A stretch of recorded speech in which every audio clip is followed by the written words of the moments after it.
Boco enjoyed taking the night's goods train. The evening air was crisp. It was nice running with no other engines around.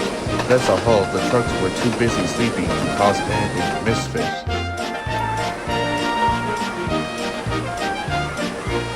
One foggy evening, he arrived on the other railway right on time. He parked his trucks and made his way to the shed. The yard was too big, but Boco never had any trouble finding his way. Strange, he muttered to himself.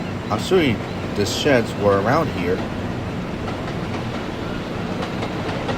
Suddenly, he could see the outline of a building shed ahead.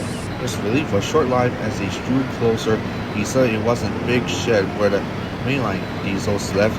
It was a smaller and more a shed's a shed, old fellow, sang his driver. We're going mad trying to find our way in this fog longer. Boco was unnecessary. Something felt odd, but he didn't want to go negative through the fog any further. He rolled silently into the shed and said goodnight to his driver. Now Boco was alone. He stared out to the yards. All was silent. No trucks being pushed around, not even distant sound of diesel's horns. It was all as if the fog muffled the world around him. Boy, hello! Boco jumped beside him. It was an old tender engine. His blue paint was marked with soot, and his face was smudged. Dark, heavy bags hung under his eyes. He hadn't slept for days. It's not often I have visitors, he said in a warm but weary tone. At last, Boco found his voice. I'm sorry, he shuddered. I didn't mean to intrude. My driver and I got lost in the fog, and no need for apologize, chuckled the engine. Fog can lead you no place you don't expect to be. Besides, it's nice to have a company for a change. Well, thank you, smiled Boco. I must admit, I am surprised. I've been taking the night's goods for years, but I felt never seen this shed before, or you, for the matter. The old engine chuckled again. You're not the only one. Seems I'm invisible to most work here. The engine eyed Boco up and down. You're a soda engine, aren't you? How do you know? You're different from the diesels that I live around these parts. Much more courses for a start when I was a soda engine too many moons ago. Boco was surprised. Yes, it's true, laughed the engine, spying the look of the shock on Boco's face. Used to work at the big shed. Lovely place it was. The engine sighed and looked down to his buffers. Only wish if I had praised it more at the time. Why don't you return? Asked Boco. I'm sure Sir Topham Hatt will welcome back in open arms. Oh no, stormed the engine. He didn't have patience for an engine like me.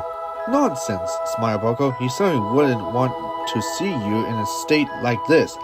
Tell you what, come back with me tomorrow. The old engine ignored this. Tell me, he asked, is Edward still around? Oh yes, replied Boco. I work on his branch line.